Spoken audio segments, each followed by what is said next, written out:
Welcome to Tao Wisdom, your podcast for deep soul healing and soul growth. I'm providing you here with insights from the Akashic records and ancient and galactic healing modalities so that you can step into the full expression of your original soul blueprint. Join me in reclaiming your power.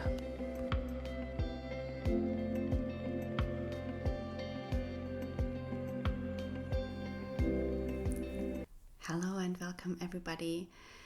Thanks for listening. Thanks for those who are back for listening. Thanks for those who are new to my podcast. And today I would like to take you on an exploration to talk about the Divine Mother, the Mother God aspect of God, the Creator, Sana, Source.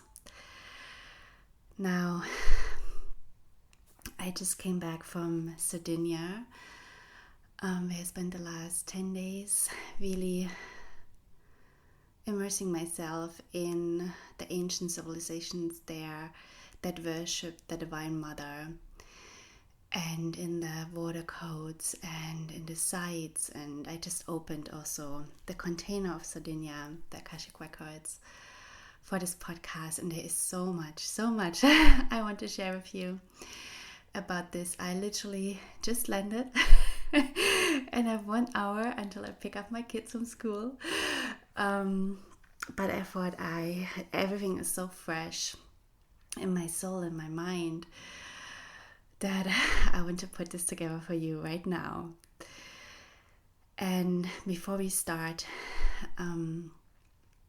just to mention that Kaylee, my dear soul sister Kaylee, and me are having a live class, 6 weeks long class to teach the Akashic records. If you are being called to this work, if you want to discover your own intuition, if you want to talk to your guides, discover your own messages, if you want to receive healing, if you want to discover the amazing places within the Akashic records, the healing temples, the codes for you, the frequencies, the upgrades, we would love to have you in our course, in our container. We are really excited to give this class. We are really excited to do this in a group setting, to come together with like-minded souls, to discover the records together, to receive the codes together. This is a very special class. We've prepared a lot of different tools for people, from meditations that enable you to access certain brainwaves, to a workbook with a lot of information on how you can access the Akashic records, to healing sessions of Reiki and sound baths, group readings, exchanges with each other. So it's a very hands-on class. We are very excited. You can find out more about it on my website, taowisdom.net. We start in 1.5 weeks, I think, 18 October. Still time to sign up and join us. It's going to be magical and fun. And now on to Sardinia. And let me actually open also. I already opened 4 records for this podcast. I'm just going to open 1 more record on the ancient civilization that I'm going to talk about. The Nuragic civilization. So just 1 second. Okay, records are now open as well. So I'm speaking from my soul memories. Now, the Divine Mother is such an important concept and aspect, especially for us here living on planet Earth, on Terra. Because firstly, we are so used to see God, Source, the Creator, very much as a masculine entity. And that impression is pretty much shaped by religion, but also by the representations of God we are seeing in images, but as well as in male priests, right? Male representatives in the churches. And so often I think for us the divine is very much only connected to something that is outside of us, but also something that has a male attribute, and also something, and even the information from the sky, the connection to the universe, to our soul parts there, seems just very masculine. And in some way there is a masculine element in here. But when we look at source, it's Sana, obviously that is oneness. And then oneness in our universe is made up of polarity.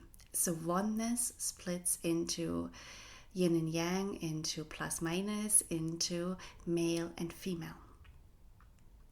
And so there is an aspect of oneness of source that is masculine, and there's an aspect that is feminine.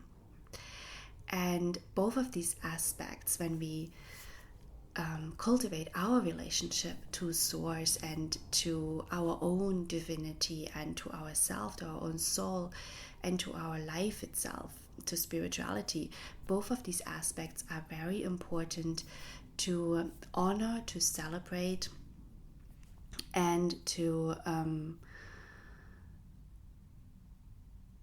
embody in certain ways, but to also in a way to worship really.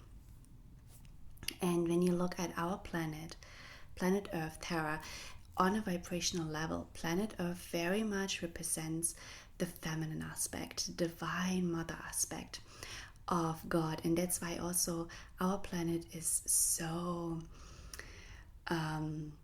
popular. It is very popular in the Milky Way, in the solar system. It holds a very special position there. So many souls that want to incarnate here, so many even civilizations that are living here currently and that have come here in the past, civilization from different planets. We are such a mix of DNA. We are such a wow. It's incredible. It's really incredible. And while we are now in the process of opening ourselves up more to actually even recognizing that there are other civilizations on this planet, as well as in the past have been here, we are coming back into connecting back also to the essence of Earth. And Earth is so feminine. She represents fertility, right? This planet is Garden Eden. It is the breeding ground for so many different beings, elementals, nature, animals, humans, etc., etc. She is just, she's such an expression of fertility and also of mothering, of abundance and giving. And even not just giving, but also receiving. And you can see this so much in nature. On Earth, there is so much creativity in nature itself. There's so much beauty. It is incredible. It is incredible. And this connection to Earth, to Mother Earth, to the Divine Mother is very important for us, because the human is in between heaven and earth. And so spirituality for us means, yes, connecting to heaven, but it also means connecting to earth, to the Divine Mother aspect, in that sense that earth is representing for us, and really grounding into earth and engaging in practices that are connecting us to nurturing, that are connecting us to community, that connecting us to fertility, that connecting us to earth, to the soil itself, to seeds, to the womb, to water. I'm going to talk about water here. Water is so important in this aspect. We are a water planet, and water is yin. Water is so feminine in nature, and connecting us back to those elements, to honoring that part of source, that part of divinity. And we have a little bit lost that aspect as part of the spirituality throughout, the thousands and thousands of years that humanity is developing. And it's time for us to reconnect really to the Divine Mother within us, but also as part of spirituality. So I want to tell you a little bit more about the civilization that lived on ancient Sardinia. So Sardinia is an island in the Mediterranean, Italian island, and they had the civilization that they called the Nuragic. And they lived, according to the books, roughly between 3,000 BC to 0 sort of Christ. They have, though, many ancient sites that are dating back even further than that. They're dating back to 5,000 BC. And this civilization is very interesting. And you can feel this energy so much on Sardinia because they worshipped the Divine Mother in such a large extent. And when you arrive on Sardinia, you will feel this very soft energy there. And it's different. Like, I've been many, many times to mainland Italy and felt energy there. And then obviously you also have the Vatican and the influence of the, more patriarchal setting there. But when you come to Sardinia, you feel the energy is very different. It's very soft, very creative, very feminine, very embracing. There's so many themes around water, around fertility, around creation, creativity.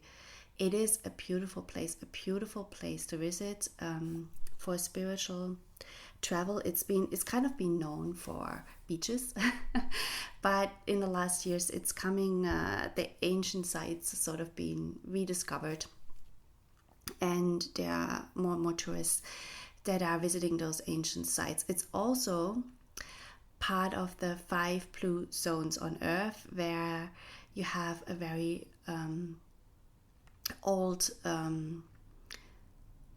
where people turn very old.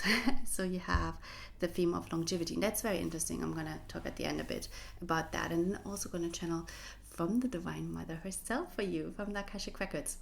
So I went there with a spiritual group, and we went to tons of ancient sites. There is a lot of different ancient sites from the civilization there.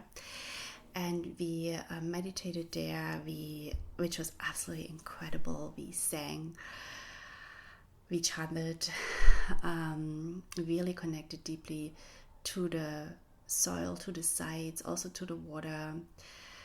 I knew some people from this group. I knew the organizers. I went with them to Egypt, so it was for me beautiful, really familiar people that I know from past lives, to go with them there, and to also bring those sites back alive. And then for me, I literally blasted through so many Akashic Records there. I just opened Akashic Records on all of the sites. I really connected.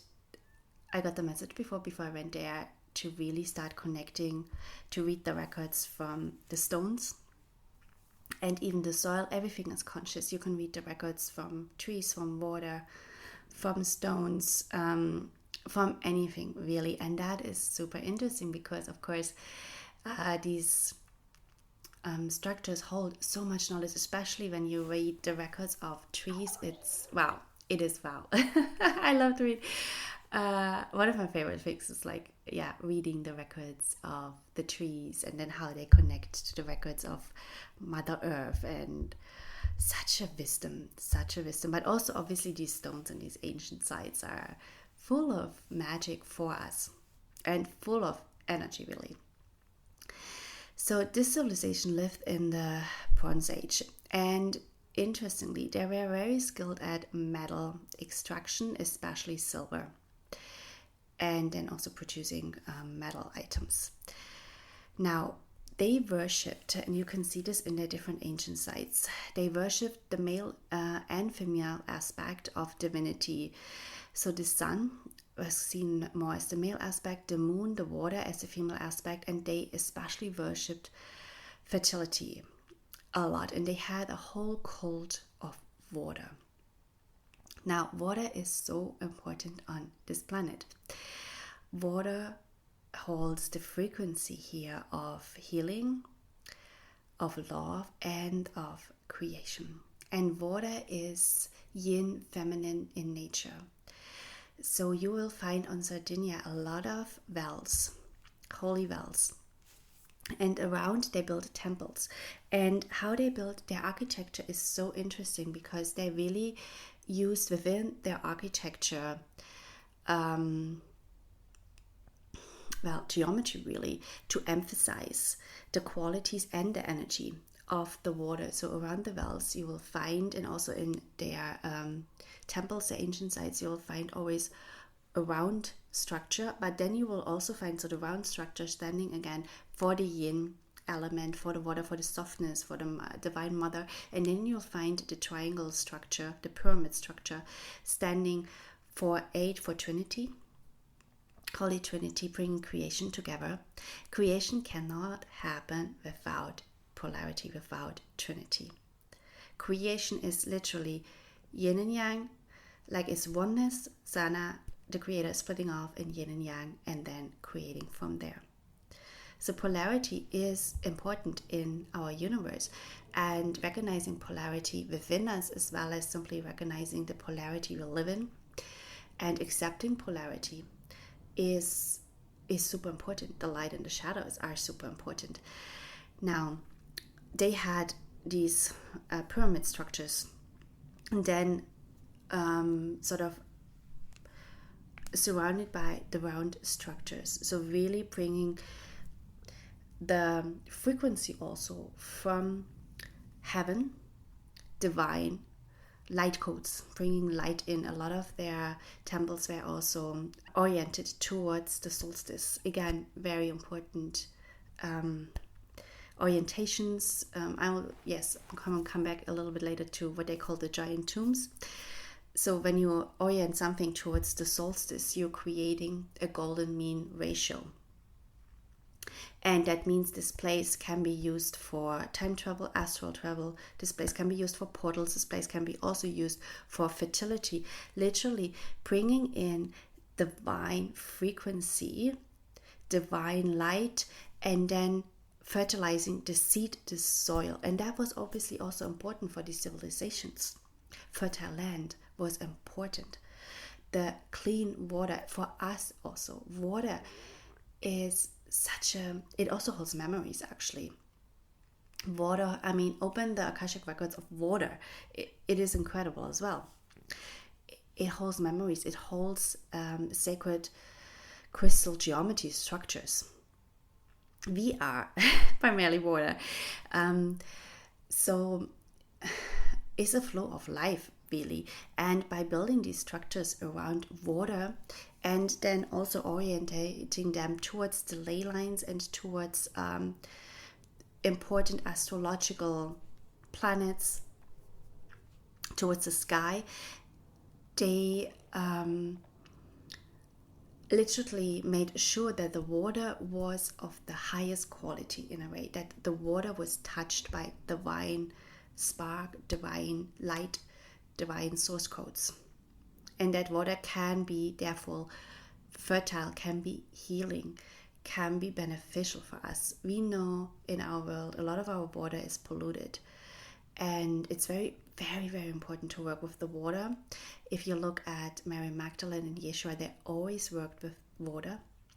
They put a lot of also prayers and blessings on water and light codes and even information for civilizations coming after them, for the ascension process that we are in now.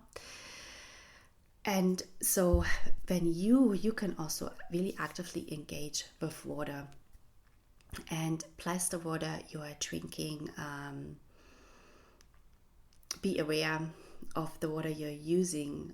Like, communicate with the waters around you, things like that. Now, what also comes to mind in a lot of their sacred sites is the second chakra. So the chakra really of, again, this is the chakra of source energy. This is your womb. This is the hara. This is where we say in Chinese medicine, the DNA is stored energetically in like the kidney area. This is the jing, what you're getting from your ancestors. This is your life force. And so a lot of their ancient sites were stimulating. They were stimulating the heart through the ceremonies they were holding there, but then they were stimulating especially the abilities of the second chakra. So again, topics like fertility, right? Topics like passion, creativity, love of life, like real love of life. And you will feel this on this island. People A, live very long, but B, also there is a certain love of life and appreciation for each other and community and passion. And there's a lot of creativity also there, like in how they create the products they're having, how they paint their houses, like little things, you know, they put on their houses to make it look beautiful. There are a lot of these elements there, and this is because the second chakra is so activated through these ancient sites, through Sardinia. Now, they had a couple of holy animals, and these animals are really interesting. One is the bull, and we find the horns. We find the horns back in also Egypt, for instance, when you look at the Hathors. Or Hathor, she also has these horns, and they generally also stand, I believe, for the male aspect of fertility, the semen. And then you find back the dove, and the dove we also have in Christianity. The dove is the Holy Spirit. The dove represents the Messiah, Yeshua. The dove represents like peace between God and humans. It's a very peaceful animal. And on through their ancient sites, they combined, so they had this whole cult of water, and then also you will find these temples where they came together. And in the middle, you'll find places where they were working with fire, with the fire energy. So really, again, bringing the elements together. This was, they really honored what was also on earth. So the ancient sites, they are oriented towards the sky, towards like the solstice, towards the sun with the solstice, but then also towards the equinox, etc. But then they also honored the elements that we have here on earth from the Divine Mother. So like the fire, the water, air, etc. And a lot of their structures were built around these temple structures. So you had sort of what they called nuraghi, which is, well, nowadays they're saying it's a fortress, but it wasn't really a fortress. It was more like a community building that when you go in there, you will find very high level of energy in there. And interestingly, there's a lot of important crossings of ley lines on Sardinia. There is a spot where 5 ley lines cross, which is like, there's only one other spot in whole of Europe, which is in the UK, I believe, either in UK or in Ireland, where so many ley lines cross. And they had thousands of these buildings, nuraghes, and we also measure the energy, and I believe most of them are standing on crossing of ley lines. And the crossing of ley lines is a very important energetic points, because this is where the energy comes together and where the energy is heightened. And on these points, you are therefore then in an easier way connect to the divine. You can easier meditate, you can easier heal, you can easier manifest. You're just basically in a higher frequency than if you were on a different point. And I believe they built, like, if you think about this, Sardinia is a small island. It's the size of Wales. They built these sacred sites, these little community temples, on these crossings of the ley lines. And that is also to preserve Earth's own grid lines. So Earth, as the Divine Mother, she has her own energetic lines. Like we have as humans, right? We have the meridians and the nadis, and we have the chakras. So Earth has two. And her lines, her own grid lines, really preserve this template of the Divine Mother, the feminine. And this template was also very much attacked throughout history in the universe, because we had a whole history of the Dark Mother. And I'm not going to go in this podcast into the Dark Mother, because I'm going to go on with some podcasts into this, because there's so much programming that especially women but men hold as well around the Dark Mother and the wars that have been happening, the Orion War, that were caused sort of by the Dark Mother energies. And there's a lot of, well, thought concepts that we are holding around how we treat our children, how we view having children, how women are scared of being mothers, how it can happen on our planet that we hurt our children, that we sexually abuse our children, that we because a child is the most holy. So if you think about creation, you have oneness splitting off into yin and yang, and then the creation of this polarity is the child, and the child is the most holy thing. Like there is this record, this Akashic record called, I think, the Holy Child. And when you go into this, it's like, it is incredible, because you will feel how sacred creation is, and how sacred therefore children are. And then you think about how we treat children, and how we have treated children. And that can only stem from us being so disconnected from especially the concept of the Divine Mother.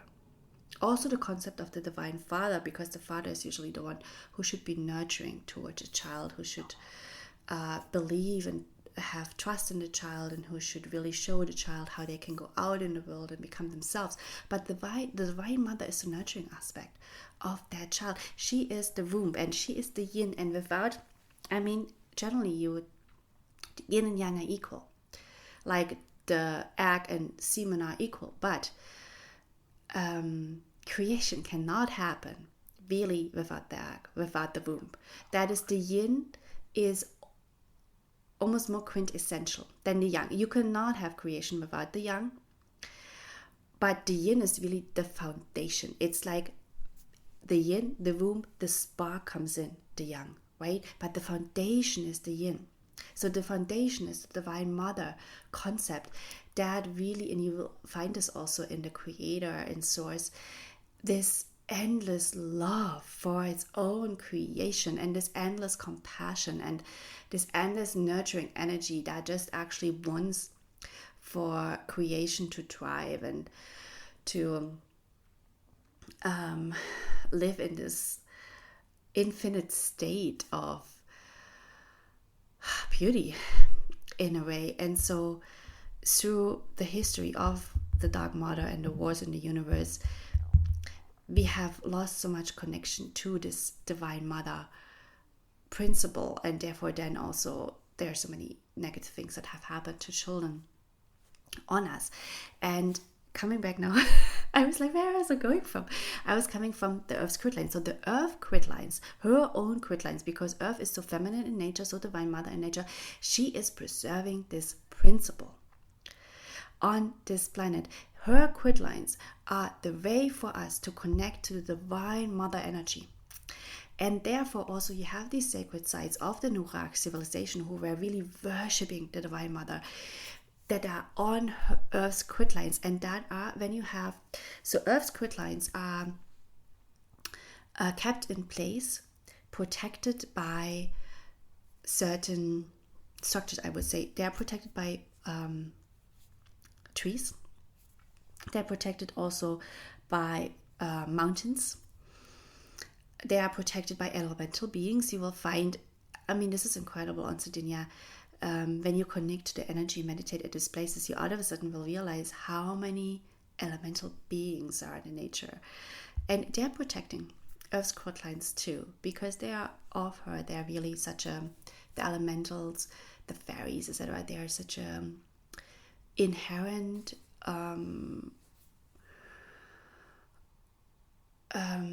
product of Earth herself in a way.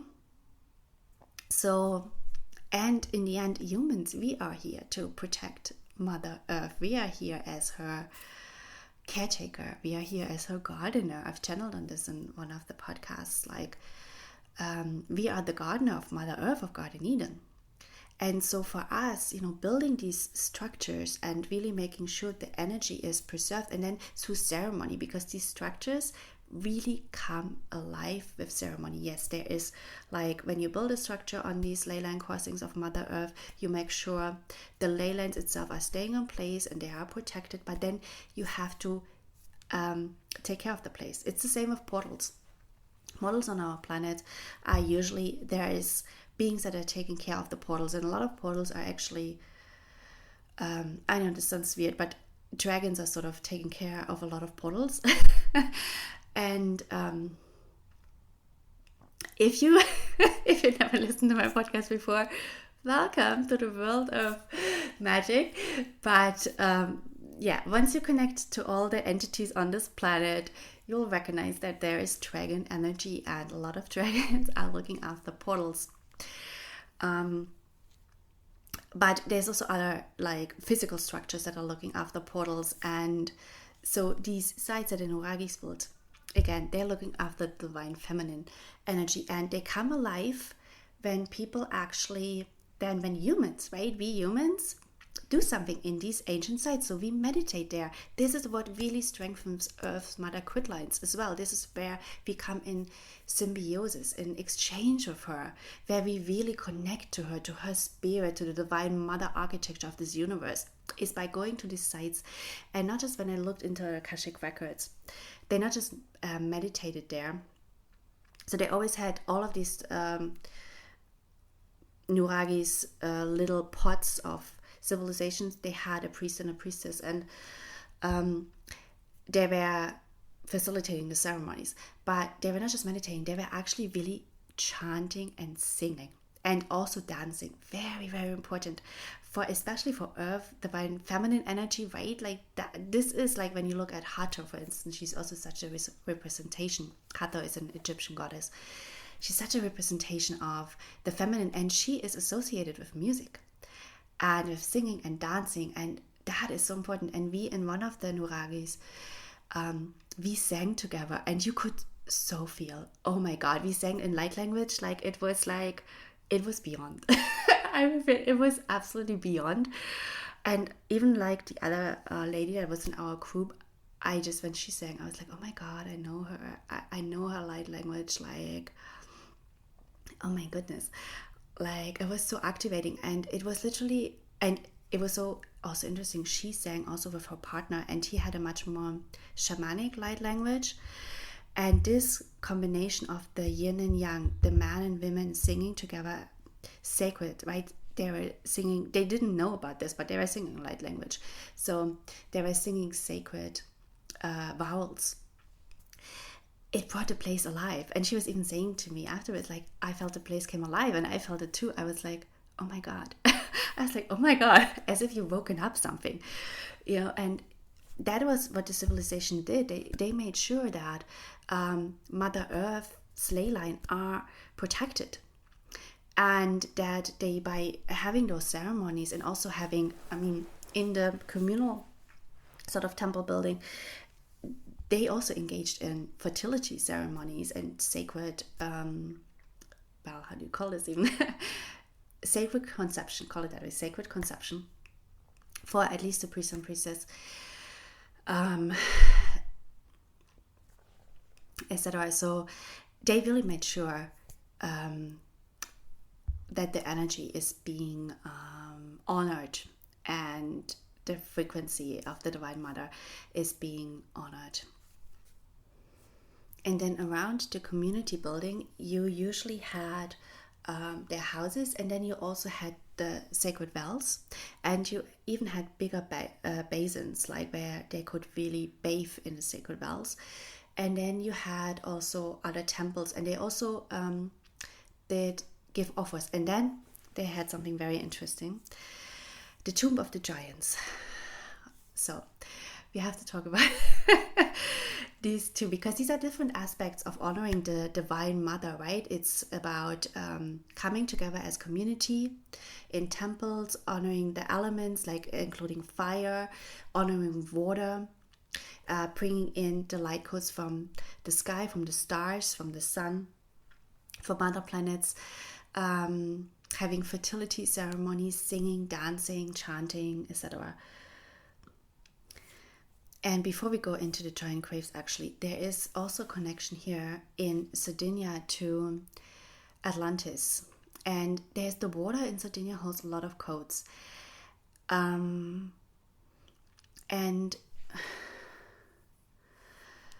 interestingly, a lot of the stones they're using for their sacred sites, a lot of the stones have crystals in them.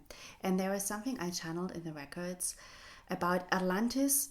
First of all, the water in Atlantis was also very important, and in the main city of Atlantis, it was built in this way, a little bit like Amsterdam, with the canals. So the architecture was basically with the water, and the rings was created in such a sacred geometry again that you are really centralizing energy. And then they had these massive crystals that powered up pyramids. So pyramids were used for many different functions, but they are also places for energy creation, like literally energy that can power up entire cities. And then there are places for travel to for portals, for other civilizations, astral travel, all kind of things. But these massive crystals from Atlantis, when Atlantis went down, some of these crystals stayed on Earth, and parts of these crystals. And I almost felt with Sardinia that there is an element there with the water and the crystal technology. The crystal technology from Atlantis was very advanced. You have to recognize that spirituality is a science. It's not just the little crystals we buy and we use here and there. No, this is about science. This is about creating energy, like literally, like how do you create energy, power using crystal technology? How do you anchor frequencies of healing? How do you fertilize seeds? How do you create immortality, longevity? How do you basically stop aging or reverse aging or slow down aging? How do you create sacred geometry, ancient sites that allow for a soul to travel on to literally become a star in the next incarnation, and to pass by Bardo, which is the state after death, and to not be pulled back into planet Earth for karmic reincarnation? No, but to go on. How do you create stargates? This is really, spirituality is science. It's science. And Atlantis, that civilization, was extremely scientific. This was what they were studying. This was so much more advanced than anything we are knowing and studying this day. And I really hope science is going to come back into spirituality. It is really needed that we become a little bit grounded, a little bit scientific about spirituality, because this is where the real, the real truth lies. This is where we crack the codes of creation. How do you create anything from matter? Like also their structures. They were built with these massive stones, no cement. Nobody knows to this date how the Nuragi or the Nurag civilization of Sardinia built these structures. Nobody can explain. It's a little bit like the pyramids. And there again, you come into science. How do you move matter without physical force? How do you create structures of stones that perfectly fit together without glue, without cement, and still standing literally 4,000 to 5,000 years after. How do you do that? It's science. So for me, that's exciting to really uncover in the years to come, like the real scientific side of these ancient sites, and then also like especially their orientation towards the stars and towards certain events, right? Solstice, equinox, etc. Like what exactly then happens. So coming back to the crystal technology, you will find that somehow this civilization preserved part of, I don't know, like the frequency of the crystals from Atlantis there, or use it to preserve the ley lines there, the divine mother architecture that it's then basically frequency wise going into the rest of the world, right? And when you look at the grid lines, the frequencies that we are impacted by the grid lines. So you have Mother Earth, she has her own grid lines, her own meridian system, which represents the divine mother aspect. Then you have the influence from the cosmos, and these are literally frequencies, grid lines that are coming in from other solar systems, that are coming in from the sun, but also further from other solar systems, and they are only active at certain times in the evolution of planet Earth, because they literally bring frequencies. You could see this as the father aspect from the universe. They bring in frequency that help with the evolutionary process of Earth itself, because Earth itself, as we humans, we go through these periods of being really connected to the divine, which where we are going into operating from the left and right brain at the same time, to periods where we are totally disconnect, where there is a veil, where we do not understand we have a soul, where we just think we are a piece of bones and flesh and we die and that's it. So we are going, like Earth is going through these processes, and now as we are ascending again, these what they call the dragon lines, and I've talked about this, and you can read about this from Rory Duff. He done a lot of research into this. He's a dowser. He's dowsing these lines. So these lines that are basically coming in this grid system that has originally been planted by other civilizations from the Pleiades and beyond. I also believe Andromeda plays an important role in those frequencies and on those grid systems. So they are coming back online to literally reconnect us to higher frequencies, so we can access again our soul knowledge, we can access again intuition, we can access again the information from source, from the divine. So you have these two different grid lines, and then you have a third grid line on our planet which is not organic. These two are like Mother Earth, divine mother grid lines from other planets, source codes coming in, divine father architecture. These are organic. Then you have negative grid lines. These are non-organic. These are disturbing our evolution as humans. These are disturbing our health, etc. But they are a leftover of what I call the Orion Wars, of the control system that we have on our planet, and they are diminishing in importance. They are still running certain programs and belief systems through these grid lines, but and people are connecting into that still, and it's really it's an evolutionary step to disconnect from this and to really say, no, I now start to believe in my own truth. I'm not just following anyone. I start to connect to my intuition, to the Akashic, to the knowledge of my soul. I can see again the divine. I can see the divine in me. I know I am not a sinner. I am a divine being. I have incredible capabilities within me as a human. I am here with a purpose. I am going to reincarnate. So all of this, we are through this process of ascending, connecting back to basically the more organic grid lines. But it is, of course, easier for us to do this if we are engaging with these sacred sites and if we are engaging with these grid lines and ley lines in a very mindful way. And I also had to learn this the hard way in Sardinia, is that we go to these ancient sites and we're just rediscovering them, and There's some tourists that are more aware of the energies, there are some less. But we were also lying in what they call the giant tombs. Now, I do not recommend to anyone to lie in any kind of tomb. This was also hard learning for me because there are so strong energies in these structures that you can very easily, get very ungrounded. Have things if your soul sort of detaches for a little bit, like other entities can attach to you and things like that. But it's just I think there is a whole process for us as humans to learn to engage again with these sacred sites in a very mindful and respectful way, because there's a lot of energies we are engaging there with.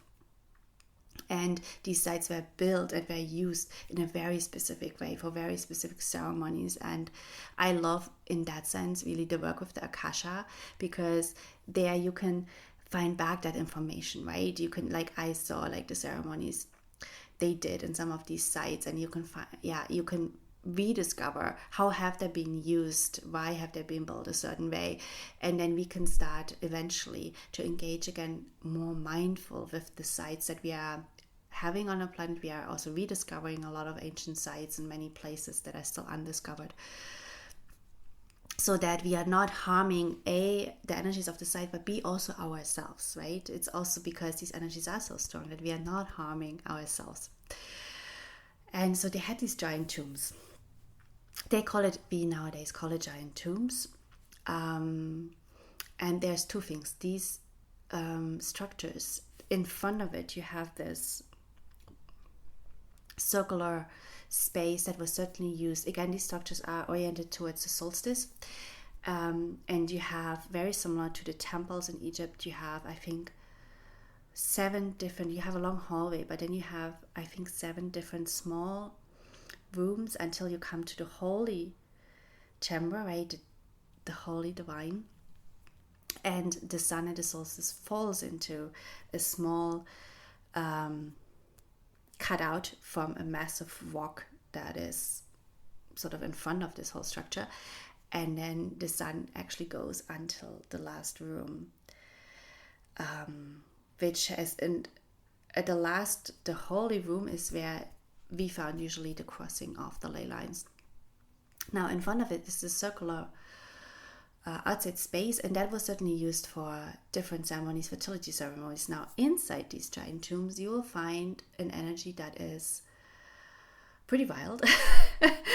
That is can be very healing, but also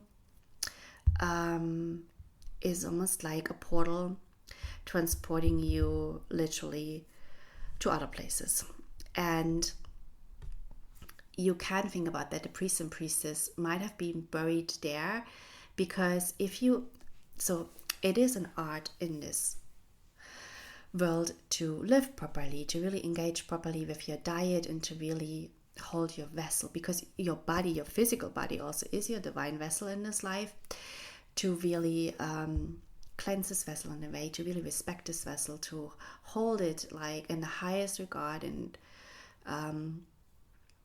to engage with it in a way that the divine energy can really flow freely through you. So this is an art. But the real art on this planet is dying. And to die in a way that you literally take all your memories with you into the next incarnation, and you can decide yourself where you want to incarnate, and you're not being pulled back for a karmic reincarnation on this planet. And if you want to die in the right way, you ideally die in a place where the energies are supportive, where they make a sacred geometry, a golden mean ratio formation, so that your soul can travel on to wherever you came from or wherever you want to go. And this is pretty much, these giant tombs have this kind of capabilities. And you could imagine that the priest and the priestess of that Nuragic civilization was, might have been, consciously said, okay, if I want to pass on now, it's time, I'm going to this place. And then my soul passes on to wherever I want to go. Now, this civilization is very interesting because they're not really in like belonging to Sardinia, and they also didn't stay there. They lived there for a couple of thousand years, but what I got is that they belonged, I mean, at least their priests and the priestesses belonged to some sort of different race. And I don't know if they were originally, if these are civilizations that survived Atlantis and still had, because even at Atlantis time, you know, this very high developed civilization was living alongside human civilizations that are lesser developed. And then this high civilization, when Atlantis sank and they ventured out to other places, they built these structures to preserve a little bit of their knowledge and to preserve a little bit of to protect these quit lines, both of them. There are a lot of ancient sites also that are making sure these high energetic frequencies that are coming in from other solar systems are able to come in at the right time of the evolution of our planet. And in these places that you obviously also again can engage in with stargates, travel somewhere else, engage with civilizations from other planets, traveling up and down to other planets, passing on as a soul if you want to pass on, etc. So they could be like a civilization that is still the ancestors of Atlanteans. They could also though be an entirely different civilization that came in from somewhere else, from another planet. They were taller. So we're coming back to the giants. So there are all kind of stories on this planet that we had giants, right? And yes, we had giants on this planet. There are giants on this planet, and they are different though, different races of giants. So there are these, what I would call earth races of giants, that are races that developed here as giants. And I see them like in all kind of different places in the United States, but also in other places.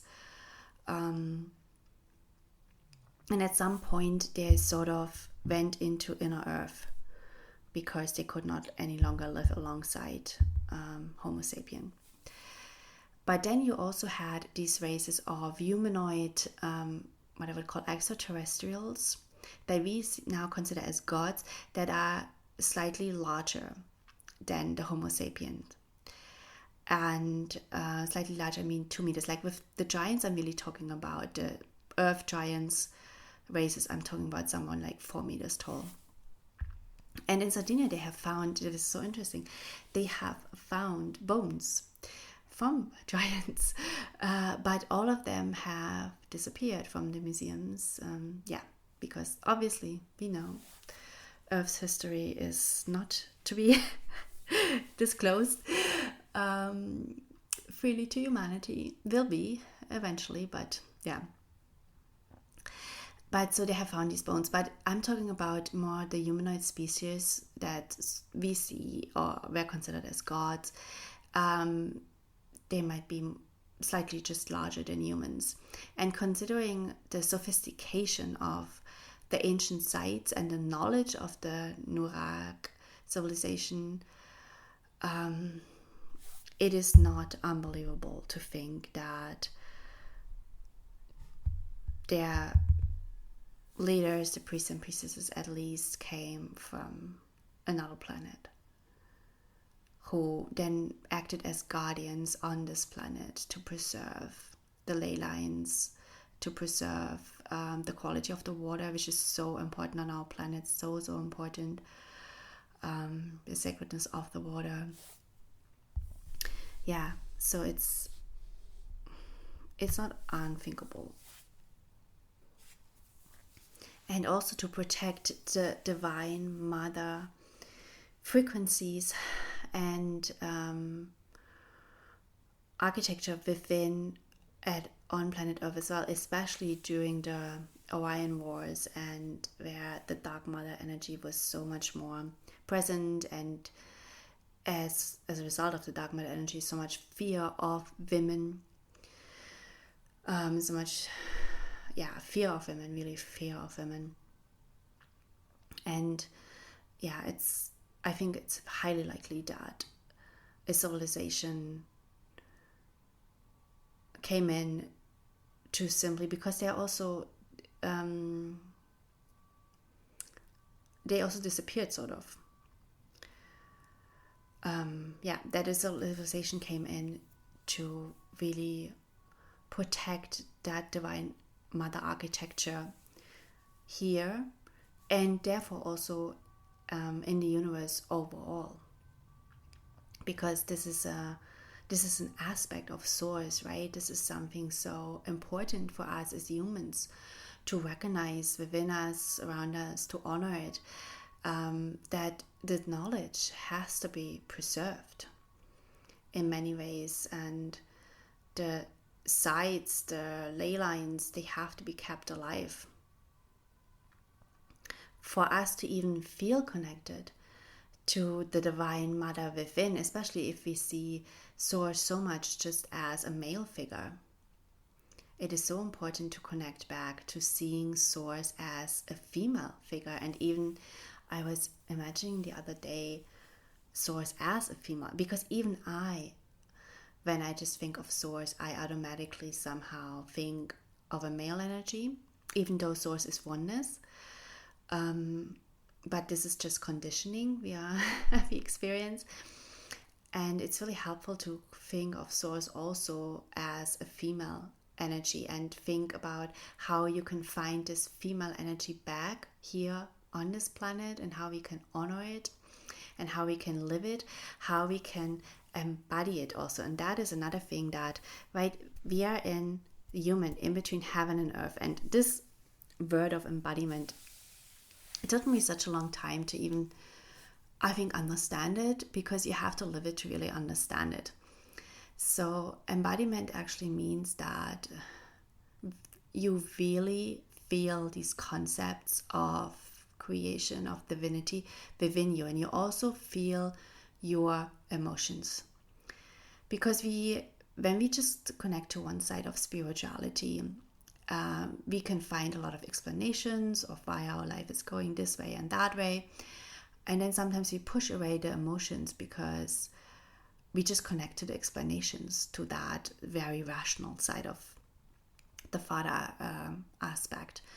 But the mother aspect, if you really want to work through your traumas, for instance, you actually have to go there and feel it. You really have to go and feel the depth of the emotion to connect to your traumas.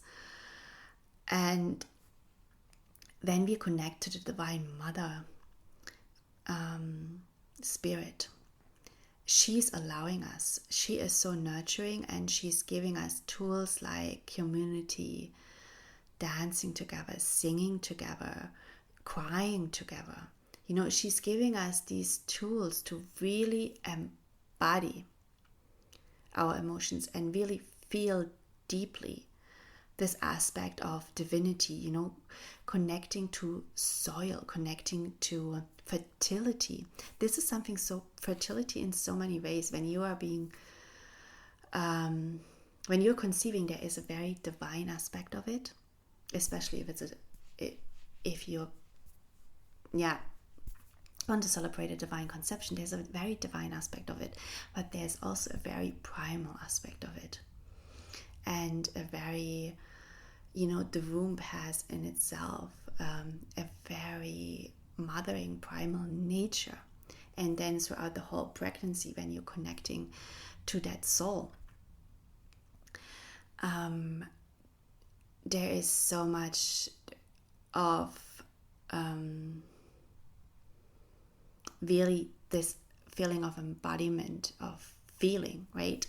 Feeling that soul, and providing the space for the soul and providing the space for the soul to grow for this new human being. And when we connect back to these rituals, where we are really coming together, and also coming together as women, as in community, as female circles, coming together in circles. And I saw this in the ancient sites there. They had like male circles coming together and female circles coming together, and sometimes they were mixed. But they specifically had parts of their sacred temples that are preserved just for women coming together, and then really celebrating this aspect of femininity, of the divine mother, really engaging with the earth. Like I saw really the women dancing with their bare feet and singing, and then also like shouting and crying, and celebrating also birth, together. It's it is so powerful. It is so powerful, and this is an important aspect of spirituality, to come back into the body, to come back into the soil, into nature, into everything that Mother Earth is providing for us. She's anchoring the divine Father codes, frequencies, aspects.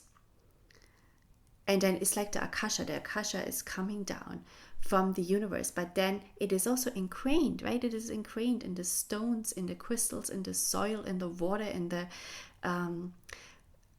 trees. It is ingrained there, and from there it's coming back to us. It's coming back into us. And then this is our soul knowledge. This is us in between heaven and earth, all combined within our heart. Incredible. Absolutely incredible. And these sites, if you want to experience this feminine aspect, I highly recommend a place like Sardinia to you. It is very different than, for instance, Egypt. Egypt is very scientific in a way, like these places are, if you're called to Egypt, definitely go. But if you just want to go on a spiritual journey and you want to connect to yourself, then a place like Sardinia is, I would recommend much more, because there is less disturbance in the grid lines. In Egypt, there is a lot of disturbance in the grid lines for the reasons of, damaging these ancient sites. But also, it was a very highly developed civilization, very scientific. While in Sardinia, it is coming back. It was also very highly developed in terms of spiritual knowledge, but coming back also to this very primal aspect and this very soft energy. And you can really combine it also with a holiday. It's a beautiful island, it's amazing food, it's Italy, right? It's the water, you can swim there, you have it all. You really have it all. You're also taking in the water codes from ancient Atlantis, from the crystals. You are really like in a way birthed there. You are being part of this womb energy there. It's beautiful. Highly recommended by me. Highly recommended. And there's also not so many tourists because there's literally thousands, right? There's thousands of these ancient sites on this island. There's not so many tourists. You can always find sites that are empty pretty much, and where you can just sit down and engage with the site, really take time to engage with the energy, because that is not possible in Egypt. You are not allowed usually. We try to meditate at sites, and usually you have to bribe the guides, but it cannot take long. The meditation usually cannot take long. You have to come very early. You have to be the first. It's difficult. It's not encouraged. Sardinia, that's different. Nobody's minding your business there. So you can really engage with the energies there, really sit at the site, take in the energy, feel the energy, meditate at the site, chant at the sites, do whatever you feel like, and really connect back to this divine feminine aspect and come into this living more out of that flow of life, and not just flow of life, but also trust in life, really developing a deep trust, because that is what Mother Nature, Earth is giving us too. And when we look at how she flows, right? She flows with the cycles of nature. with the seasons. That's why I'm also bringing out all these courses that connect you to the energy of the seasons. And my autumn course is out. If you're interested and you want to connect to autumn energy, you can get it on my website. But it's like, because this is important for us. These cycles, these seasons, that part of spirituality is grounding us. It's giving us our roots. It's giving us our home. This is the mother. It's literally that sort of mother energy. And then we can get the downloads from the Akasha, from, whoever in the universe. That's the father energy. But somehow we need that home feeling, that grounding that Earth is providing us, and that these sides can reconnect us to. Before I'm doing a channeling for you from the Divine Mother, there are two more structures in two more archaeological types of sites in Sardinia that are really special as well. Firstly, they also have a pyramid, and actually in the form of a ziggurat, which you can also find in ancient Mesopotamia. So this is like a terrace-like pyramid with an altar, I think, at the top. And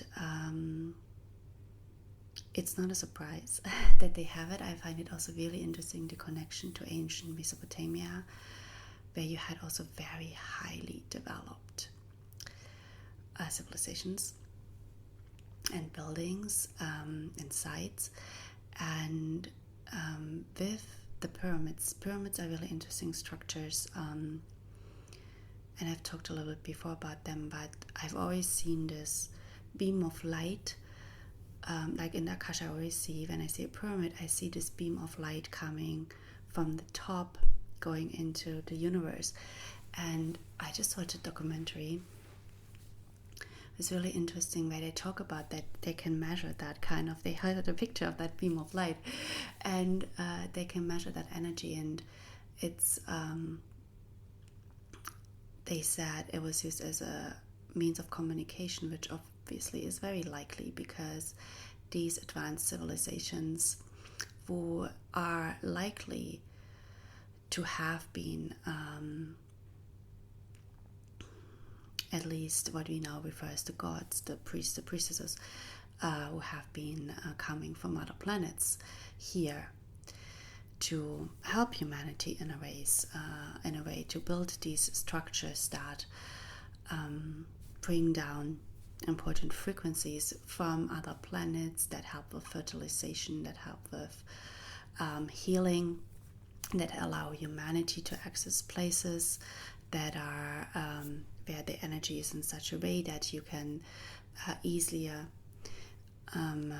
connect to your own, to higher frequencies of yourself, where you can easily connect to your own divinity and to states of meditation and healing, etc. So they had obviously also structures where they would communicate to home, and would also astrally travel easily to home. And pyramids were certainly a structure that would facilitate that, besides also being really structures where energy could be generated. Yeah, I think that's the right word. The other structure they have in Sardinia, which was my favorite buildings, are called Domos de Llanas. They're called fairy houses, but they're really caves. And now the interesting thing with caves is you have all over the world these cave systems, and you have tunnel systems as well under the pyramids as well. They have them under Gizeh, they have them under the pyramids of Bosnia. And when you measure the energy in the tunnels, you will find that the energy is of such wavelength that it is incredibly healing for us. And in these caves, and these caves are also partially connected in Sardinia with each other, in these caves, you literally, when you sit there, you don't want to get out there. Like, we meditated there, we also sang in there, and you don't want to leave, because the energy is just it is in a way so healing, and you really feel embraced. You actually feel embraced by the Divine Mother. You feel very calm. You very easily connect to higher realms, to information from the Akasha, to your own soul. You connect to divinity, and in many advanced civilization, like when you take, for instance, the Qatars, you had rituals of initiation where you would spend a time in a cave, just being really secluded from the outside world for a time, really also cleansing your physical body by only drinking water. And in that process, you would really be, because the caves are obviously dark, but they're not scary, which is a really interesting thing. It's dark inside, but it's not scary. It really feels very comforting. And the thing is, though, obviously, when you sit there in silence for days, you are going to face your own shadows and your own darkness and your own demons and thoughts. But then you will discover that all of these parts within you are just hurt parts and traumatized parts, and by recognizing them and by accepting them, there is a healing process happening, and you'll find really your own divinity, you'll find your own light. And through these initiation processes, which also in the past happened at certain ages, and at these holy sites in Sardinia, it's really suggested that they were also used, even what you call the tombs of giants, where there's also a very large healing energy, very activating. The energy there is very activating, but in the caves, in the Domos Dianas, the energy is in a very much more soothing. But both of them, I believe, were used for initiation processes and for certain time periods in your life, like when you think about going from childhood into adulthood, for instance, or when you become a shaman, when you become a healer in those societies, when you become a priest. Well, a priest, you would also be born into certain bloodlines, but priests and priestesses. But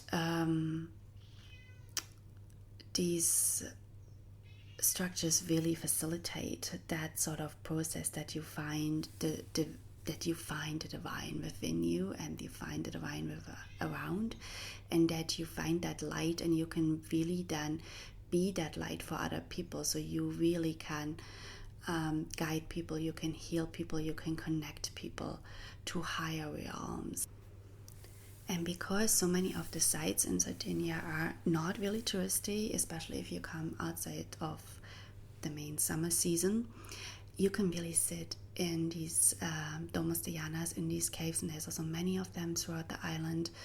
And some of them, they were used to live there. You will feel the difference in energy, but really many of them were used, really, I think, where people meditated and connected to their solar origins, star origins, other solar systems.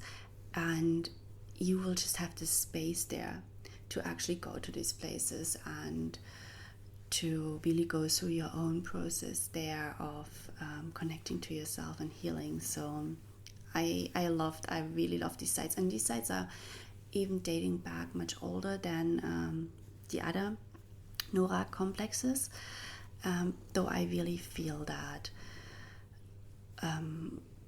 the structures overall are older than what we believe. And if you think about that, the skeletons of the giants have disappeared once they were being given to officials there.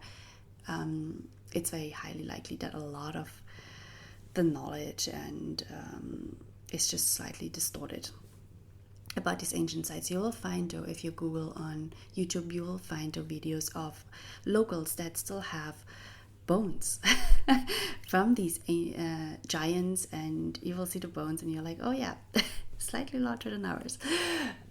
Really interesting, really interesting civilization there, that I really believe the civilization isn't quite earthly. That's what I got from the Akashic records, that they sort of came for a specific function. They really flourished on the island, and then they left again. Yeah, but now Let's hear some words from the Divine Mother. Okay, I'm Sana. I would like to open the Akashic records of the Divine Mother, of the dog, and of the Akashic records are now open. Ketika tono ko te ase ya ta ko lono to ke te ka ke se tono ke te ka le se te ya ni to ro te ya no ko to ya no ni ya to ko te ya no so tono ya ta ka tono ke te ya no to ko to. I'm part of the Holy Trinity.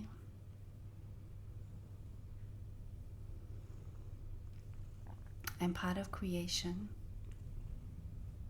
I'm part of Source. I'm an aspect of divinity. Katono satagana kotono geta sonoya tono gedeana sotono gedeano kotonoya. For a long time,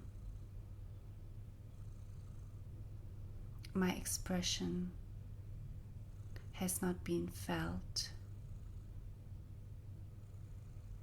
in your part of the solar system. But I am coming back.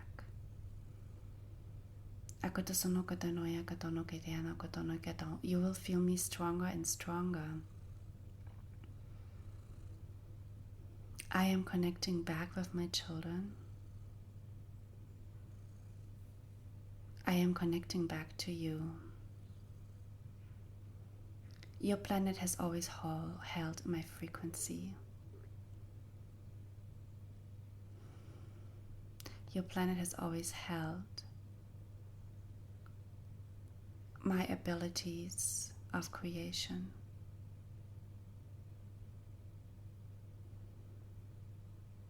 But much harm has been done. But it's time for me to come back into your lives, into your heart. I speak to you through the water. I speak to you through gestures of compassion and love.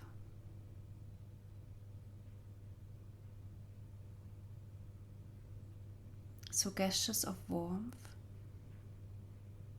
hostility, community, family.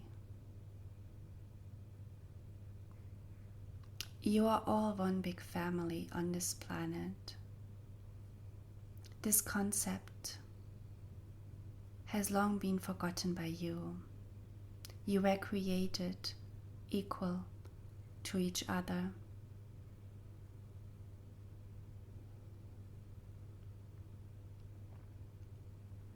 Coming from the one soul,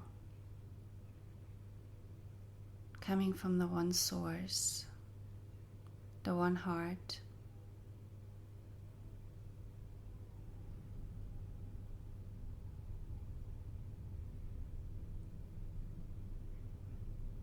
Humanity has split apart, each one standing alone, each one fighting for itself, each one feeling alone.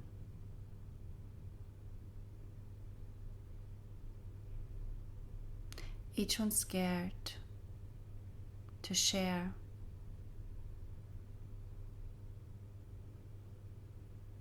Each one scared to not have enough.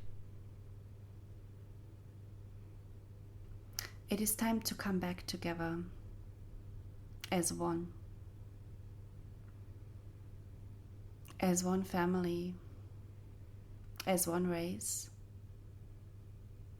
as one guardian of your planet. It is time to come back to unite, to not fight.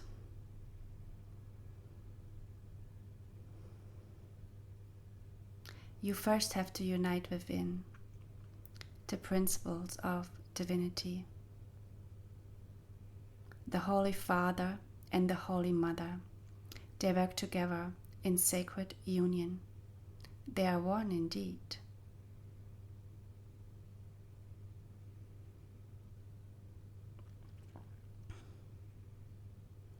They work together to bring forth the sacred child, the creation, in service of all of humanity. Within you, you have to unite the feminine and masculine. This is the polarities, the light and the darkness, the shadows and the sun. This is the most important work you can do at this time.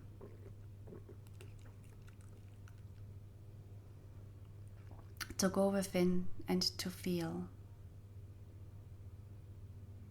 How do you feel towards the Father? How do you feel towards the Mother?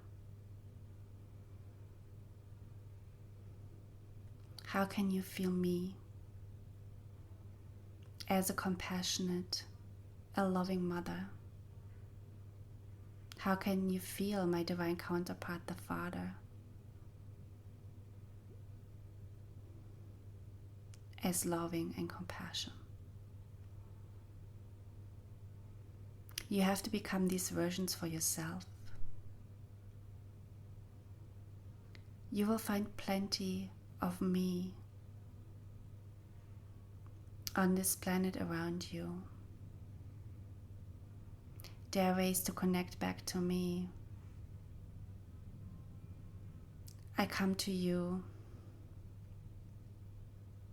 when you share without expecting anything back.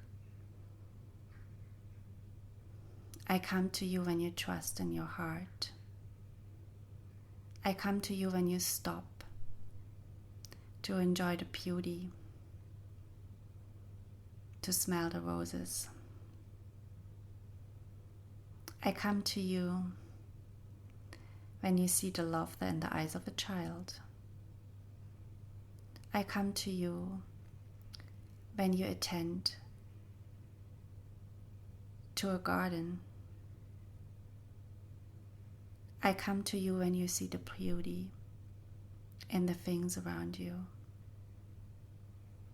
I come to you when you see the beauty in yourself.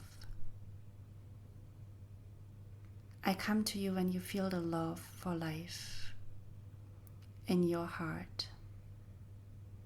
I come to you when you extend your help and your hand to a brother or sister. I come to you when you help without ever expecting anything back. I come to you when you love with passion and joy. I come to you when you lay in bed at night and you are scared, and I put my arms around you and I hold you. I come to you in moments of despair, in moments where you lose hope, in moments where you don't know the way. You can call upon me. You can call upon the Divine Mother to guide you. You can call upon the Divine Mother to feel me. You can call upon the Divine Mother to feel the love and compassion you might never had.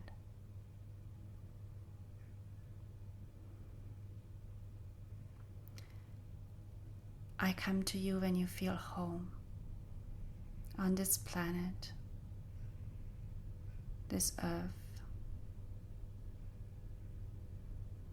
When you treat it as your home. When you create a beautiful space where people can relax, where people feel welcome.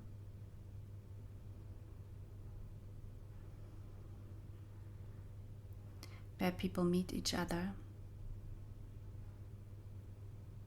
Where people celebrate life.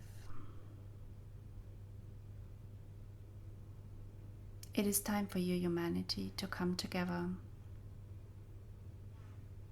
As I come back together with the Divine Father in union and oneness. See the aspects of me and everyone around you.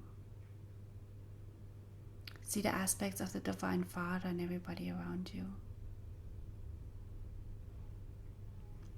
You are a mere reflection of us.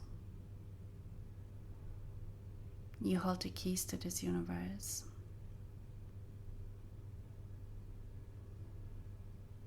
You hold the keys to oneness and divine love. So it is. I'm Sana. The Akashic records are now closed. And so it is. Now, thanks so much for listening to this long podcast. I hope you enjoyed discovering with me all the aspects of the Divine Mother that can be found back in the sacred sites of Sardinia.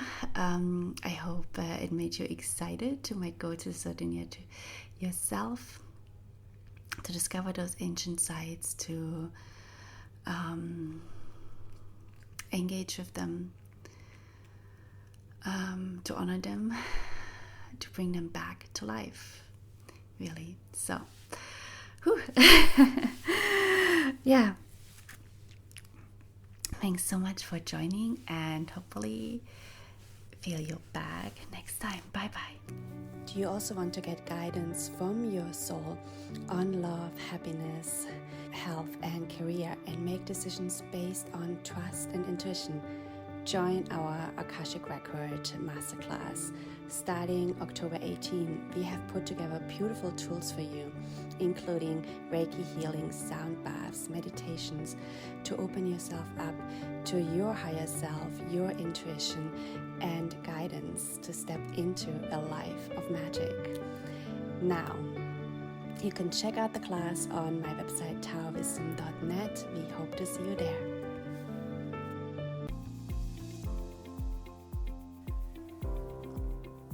If you want to know more about soul growth, healing, or East Asian medicine, check out my social media channels and my services on taoism.net.